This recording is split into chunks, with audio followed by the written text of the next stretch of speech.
Well, hello there, ladies and gents. I'm Tammy Sipnewski, your crypto queen. Thank you so much for popping by my channel. Please know that this is not financial advice. This is more of like a drum session and also my personal thoughts thrown in there.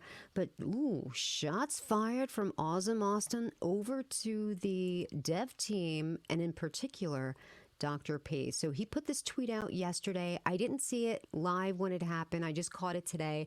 But Austin tweeted, anyone else upset the Terrarium team has sold 142 plus trillion TERA tokens in the last 60 days from the marketing wallet. I left this project because Dr. P continued to sell off his private wallets, not the pre-sale wallets. Am I wrong? Just look. And of course, he attaches the ether scan to verify the statement that he's just made. Okay, so here's the deal. Do we think it's appropriate for the developer of one token to talk about another project, another token? I don't think it's cool. Especially, and listen, this is nothing personal. I like Austin very much. I like his channel. I like his content. You know, I like everything that he stands for. I think he's a good guy, but I just don't think that bode well for him and for Metamonkey AI, right? Like, he needs to be held responsible for all of the decisions that he makes and stuff that he puts out there in public, because he is a representative of Metamonkey AI. So no, I don't think it's cool, especially since, you know, at one time, don't forget, he was a paid shiller for Terrarium token. Now, when you put out a tweet like that, it does hurt Terrarium. And let's just surmise that a lot of these people that invested into Terrarium got invested because of him. So here they are, still holding the original bag that he shilled to them. And now he's putting out these kind of tweets that can hurt them. So I just don't think that that's cool. And to bring up Dr. P, listen, all I care about is the pre-sale wallets that he has vowed to hold for 7 years, a minimum of 7 years. They're the only wallets that I care about. What he does with his other wallets, I don't care. It's America. We live in a free country.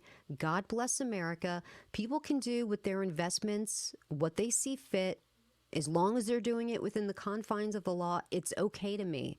We still live in a free country, thank God, and that doesn't bother me at all. Did he put the tweet out? Because, you know, I mean, let's be honest, the Metamonkey chart is not looking good. I mean, it dumped, right? Like it got dumped. Oh, here, no, here. No, that was the wrong one. Here, it did this. Oh, it dumped. I really should probably write on those sound pads what they are, but it dumped pretty hard, right? Now, I have some theories as to, ooh, that's a long one, geez. I do have some theories as to why this happened. Number one, do I think some people sold because of the tweet? Yeah, probably. I think some people sold because of that. But like, the majority of that did not happen because of the tweet, right? I think a lot of people just reached the area of, you know what? This is my stop loss area. This is where I don't know what people paid for their tokens if they got involved in the pre-sale. Maybe they're just about to hit breaking even for their pre-sale buy-ins, and they're like, you know what? I don't want to lose.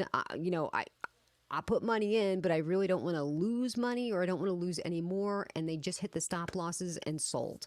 Boom. Or maybe, you know what? It was time for this, because with the first 4 weeks, and don't forget, today represents the 4 weeks that Metamonkey has launched. Now we have a reduction of that freaking ginormous sell tax. So for the first 4 weeks, 18% sell tax for the first 4 weeks from project launch. The additional 8% sell tax will be used strictly to fund the project's liquidity pool. After 4 weeks from launch, sell tax will be reduced to the original 10%, and we aim to protect new investors buying after the launch and to keep a healthy chart. They also had a transfer tax in there as well that I didn't know about. Actually, I didn't even know about that really supersonic high sell tax, because like I said in one of my previous videos, I didn't get involved with the pre-sale for reasons. But because I figured it was going to be like this because the pre-sale sold out. Everybody that's anybody from the DGen crew got in there. And there's a reason why that community is named the DGens. Because they degen in and out of stuff. They're not like long-term holders, right? So I figured that was going to happen. And I decided to wait because I figured in this market, in this environment, it only made sense to me that it was probably going to go lower than the price of launch. And I was right. And I did make an investment into Metamonkey AI with Bitmart, through Bitmart. Not a big, huge investment at all, people. We're talking just a couple $100, not that much. And I'm already down, sustained some losses. But so maybe people hit that. They're like, oh, you know what? I can finally sell and not have to pay that ginormous tax. And here we go. So I would like Metamonkey AI to find a nice area of accumulation. We're talking about some support, a floor, have you, some place where it reaches a price area and just accumulates and fluctuates in that tight little zone. Because right now, I mean, there is no area of support for Metamonkey AI. It's just continuing and continuing to go down. So it's depressing, right? But so that's Metamonkey AI. That's what I have to say about them. Really not much other than I wish Austin hadn't said that. And like I said, nothing personal. I like Austin. I like him very much. But now for Terrarium, because this is going to be a tough love session for Terrarium. Now, in my best estimation, I think what Terrarium really needs is a V2.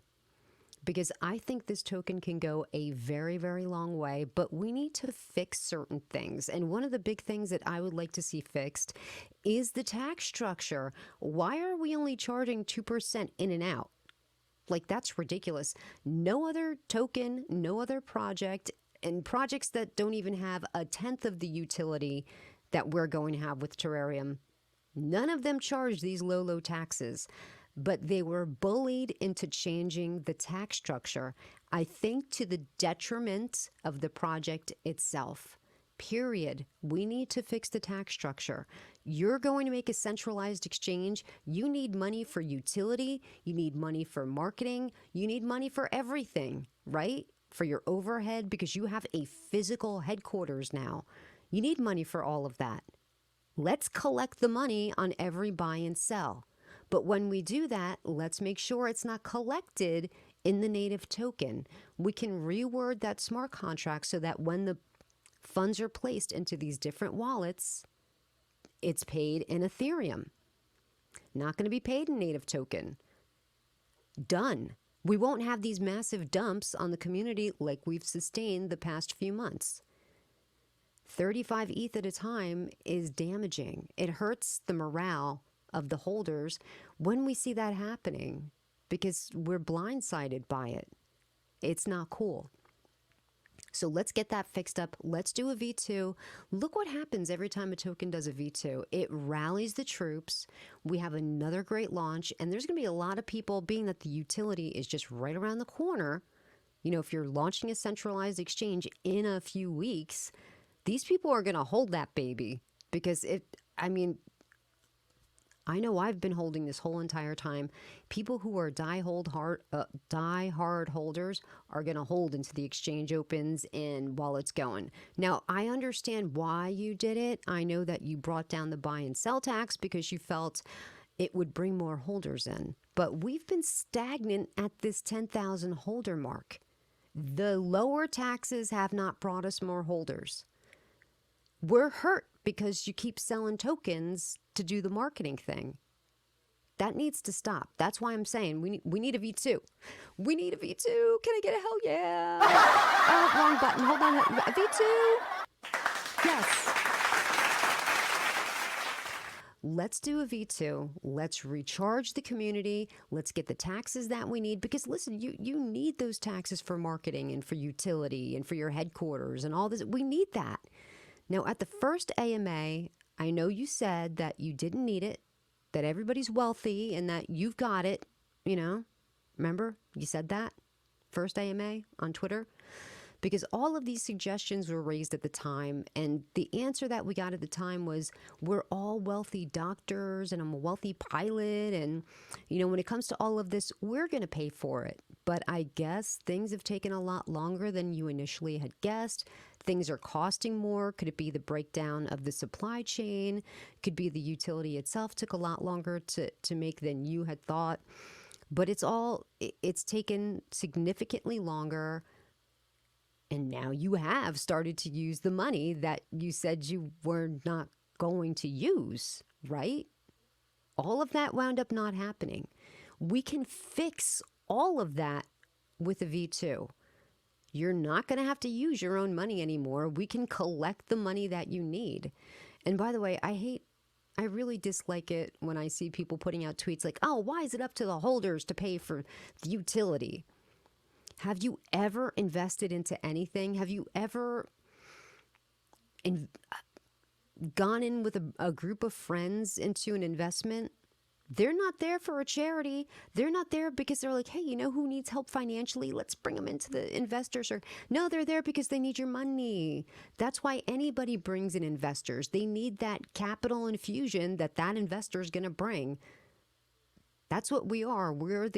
They're basically crowdfunding this exchange. And we understood, well, at least I understood that when I invested into Terrarium. I understood that that's what was going to happen. They needed that money to do it. So let's do it. Let's launch the centralized exchange. You know, let's do it. Let's get the token up and running. Because listen, we need to bring more holders in. No amount of token burning has done that. The lessening of the tax structure hasn't done that. Because a lot of the FUD that you see on Twitter is because of those massive sells that you've been doing that I know you didn't anticipate on doing, but they're happening. Let's fix it. I'm serious when I say, please consider a V2. This is now the third video that I've done on trying to talk some sense into people about doing a V2. At this point, it's going to save you money. Even if you have to airdrop the community, big deal. We're only 10,000 strong. You know, probably we could do that in a night. Boom, one night and we're done and we're good. We can basically jumpstart the enthusiasm of the community. Can you imagine where we would be right now if you weren't dumping like so many tokens on us consistently every single month? And by the way, just, you know, you also did an AMA like a month ago with Red Waif on Twitter. And on that AMA, Milton, you said that you would let us know if you had to sell again. You didn't make the announcement again. So I would also like to see some more transparency. You said anytime this was going to happen, you were going to release news through the main Terrarium Twitter page. And that didn't happen. And we need to know these. If you're telling us that this is going to happen, you need to keep up with your end of the bargain. At least hold true to your word, okay? And like I said, Dr. P, you can sell on your other wallets. I don't care about that. But if you sold any of the 108 pre-sale wallets, girl. Oh, no. Yeah. I would be so pissed if you did. I didn't actually even say that. I mouthed it, by the way. Okay, well, that's going to do it here for me today. I don't mean to go on and on and on, but I think it's important for, you know, for me to just tell you how I feel about both projects. But Austin, man, nah, just maybe, nah, just don't next time. Well, that's going to do it here for me today. I thank you so much for joining me. And until next time, please take care of yourself. Bye-bye.